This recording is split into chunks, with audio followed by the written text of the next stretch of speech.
Good morning friends, मैं doctor सेनपाल।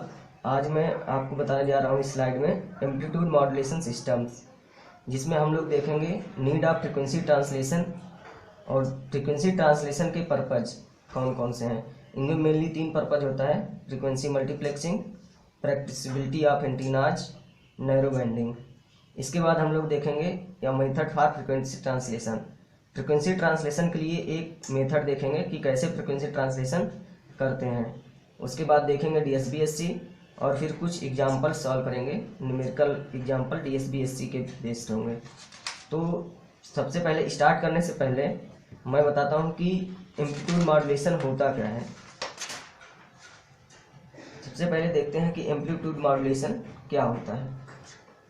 Amplitude modulation का मतलब है कि किसी भी प्रकार से हम कैरियर सिग्नल की कुछ प्रॉपर्टीज को चेंज करें। लेटस अपने पास एक कैरियर सिग्नल है ct equal to a cos omega ct। यहाँ पे कैरियर सिग्नल पे मेनली तीन फैक्टर हैं। एक है एम्पलीट्यूड a, एम्पलीट्यूड b, दूसरा है ओमेगा c मतलब फ्रीक्वेंसी, और तीसरा है फाई मतलब फेज। तो कैरियर सिग्नल में हम 3 चीज़ चेंज कर सकते हैं: एम्पलीट्यूड, फ्रीक्वेंसी, फेज। अगर हम केवल एम्पलीट्यूड चेंज कर रहे हैं किसी भी प्रकार से, अगर एम्पलीट्यूड चेंज कर रहे हैं तो ये क्या कहलाएगा? Amplitude modulation. अगर एम्पलीट्यूड अपना मैसेज सिग्नल, कोई मैसेज सिग्नल एमटी होगा, अगर एमटी के अकॉर्डिंग चेंज हो रहा है, अगर एम्पलीट्यूड एमटी के अकॉर्डिंग चेंज हो रहा है तो ये क्या कहलाएगा? Amplitude modulation.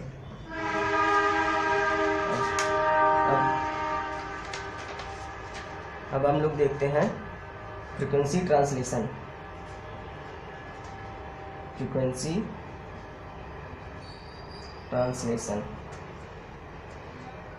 अब मान लो कोई अपना सिग्नल है, कोई भी सिग्नल है, वो F1 से F2 तक है, ऐसे कोई भी सिग्नल हो गया। अगर इसको हम किसी भी मेथड से, किसी भी प्रकार से ट्रांसलेट कर दें नए फ्रीक्वेंसी रेंज पर F1 डैश से F2 डैश तक, तो ये क्या कहलाएगा?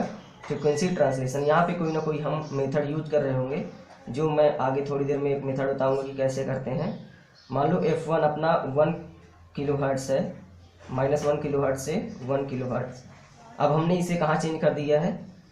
कोई भी मान लो 10 किलोहर्ट्ज़ से -10 से +10 किलोहर्ट्ज़। ये हो गया फ्रीक्वेंसी ट्रांसलेशन। अब फ्रीक्वेंसी ट्रांसलेशन का पर्पज क्या होता है? फ्रीक्वेंसी ट्रांसलेशन नंबर 1 होता है frequency multiplexing. Frequency multiplexing,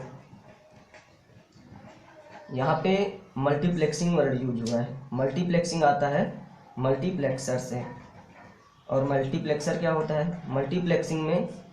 multiplexer में क्या होगा? कई सारा इनपुट होगा, इनपुट 1 हो गया, 2 हो गया, n तक, और इससे केवल एक आउटपुट मिलता है। ये होता है अपना मल्टीप्लेक्सर। अब मल्टीप्लेक्सिंग किसकी की गई है? फ्रीक्वेंसी की, इसीलिए इसका नाम रखा गया है फ्रीक्वेंसी मल्टीप्लेक्सर। ये फ्रीक्वेंसी का कोई रेंज होगा, कुछ भी रेंज होगा। इस सिग्नल 1 होगा जिसमें फ्रीक्वेंसी रेंज कुछ भी होगा, सिग्नल 2 होगा कुछ भी फ्रीक्वेंसी रेंज होगा, सिग्नल n होगा कुछ भी फ्रीक्वेंसी रेंज इसका होगा। और इसके द्वारा हम कोई किसी भी एक कैरियर पे, किसी भी एक चैनल पे हम लोग इन सारे मैसेज सिग्नल्स को भेजेंगे। ये अपना चैनल क्या हो सकता है? कोई सिंगल वायर हो सकता है।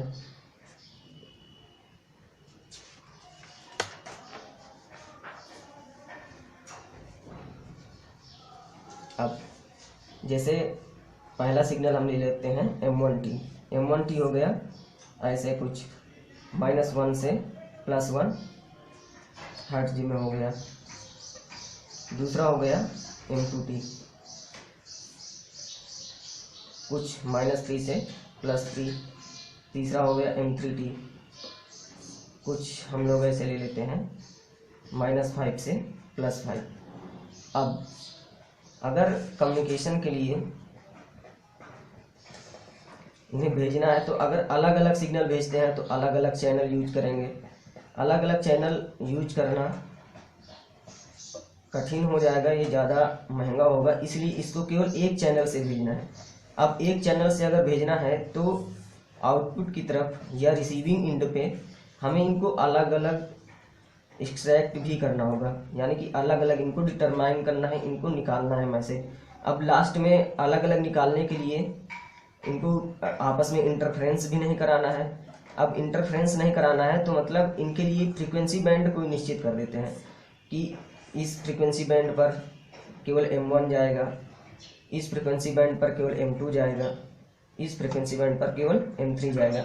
यानी कि इस फ्रीक्वेंसी बैंड पर M2 और M3 नहीं जा सकता, इस पे M1 और M3 नहीं जा सकता, और इस पे M1 और M2 नहीं जा सकता। अब ऐसा करने के लिए हम लोग क्या करेंगे, देखो -1 से 1 है ये, और -3 से +3 है। तो अगर यहाँ पे -1 से +1 में देखें तो यहाँ पे M1 आ जाएगा। अगर ऐसे ही सीधा भेज दिया बगैर फ्रीक्वेंसी ट्रांसलेशन के तो यहाँ पर क्या आ जाएगा, यहाँ पर ओवरलैप आ जाएगा, दो मैसेज ओवरलैप कर गए, यहाँ पे हमारा सिग्नल का लॉस हो जाएगा। जैसे इस पे देखा जाए तो -3 से +3 और -1 से +1, -1 से +1 पे M1 आ जाएगा और -3 से +3 पे M2 आ जाएगा। तो ये बगैर अगर फ्रीक्वेंसी ट्रांसलेशन नहीं कर सकते तो ये इतना पूरा सिग्नल लॉस हो जाएगा और लास्ट पे हम लोग M1 और M2 नहीं निकाल पाएंगे। इसलिए हम लोग क्या करते हैं, फ्रीक्वेंसी का ट्रांसलेशन करते हैं, फ्रीक्वेंसी ट्रांसलेशन करते हैं। अगर इसको किसी फ्रीक्वेंसी रेंज पर कर दिया जाए, यहाँ से यहाँ तक कोई भी फ्रीक्वेंसी रेंज ये हो सकती है। अब इसको किसी दूसरे फ्रीक्वेंसी रेंज पर कर देते हैं, यहाँ से यहाँ तक, ये दोनों ओवरलैप नहीं करेंगी। और ये क्या हो गया, इसको कोई और फ्रीक्वेंसी रेंज पर कर देते हैं। तीनों फ्रीक्वेंसी रेंज अपने ये तीनों ओवरलैप नहीं करेंगे। अगर ओवरलैप नहीं करेंगे और किसी एक ही चैनल से भेज दिया जाएगा तो आउटपुट पे या रिसीविंग एंड पे हम लोग अलग अलग इन्हें निकाल लेंगे। ये हो गया फ्रीक्वेंसी मल्टीप्लेक्सिंग में फ्रीक्वेंसी मल्टीप्लेक्सिंग हो गया। अब हम देखते हैं प्रैक्टिसिबिलिटी ऑफ एंटीनाज।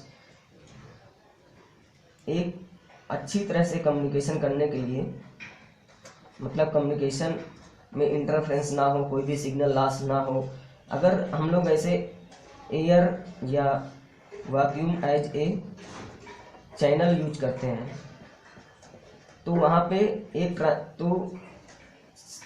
मैसेज सेंड करने के लिए और मैसेज रिसीव करने के लिए हम लोग यूज कर रहे होंगे एंटीना, ट्रांसमिटिंग एंटीना और रिसीविंग एंटीना।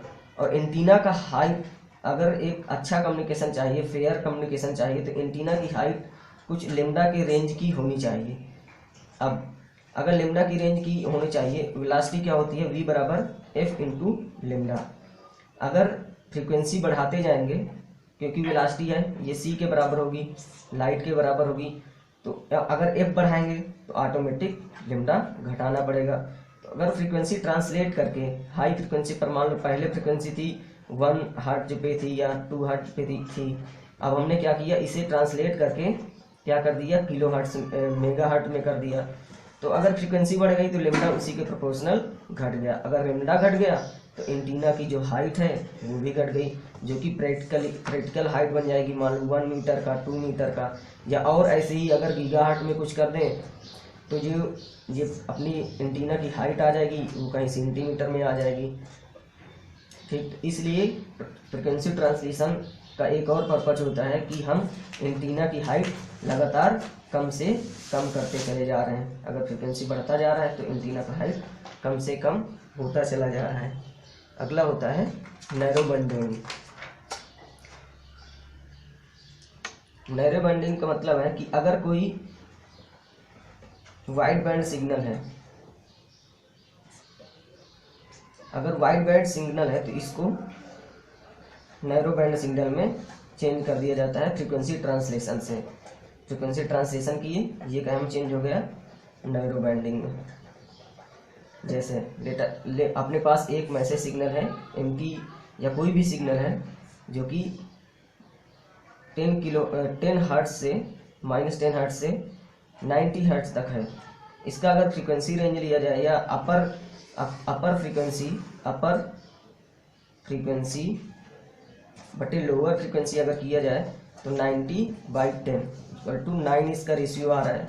मतलब ये हो गया एक वाइड बैंड सिग्नल हो गया, वाइड बैंड सिग्नल।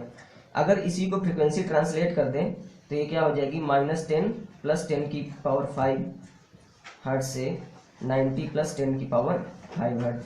यहाँ पे 10⁵ हर्ट्ज क्या है, ये कैरियर की या जिससे फ्रीक्वेंसी मल्टीप्लाई कर रहे हैं उसकी फ्रीक्वेंसी हो जाएगी। अब अगर देखा जाए तो अपर बैंड जो 90 + 10⁵ और जो लोअर बैंड है जो -10 + 10⁵, ये लगभग सेम आ रहे हैं। तो ये हमारा कहाँ में चेंज हो गया, एक वाइड बैंड सिग्नल कहाँ में चेंज हो गया, नैरो बैंड सिग्नल में चेंज हो गया। इसलिए हम लोग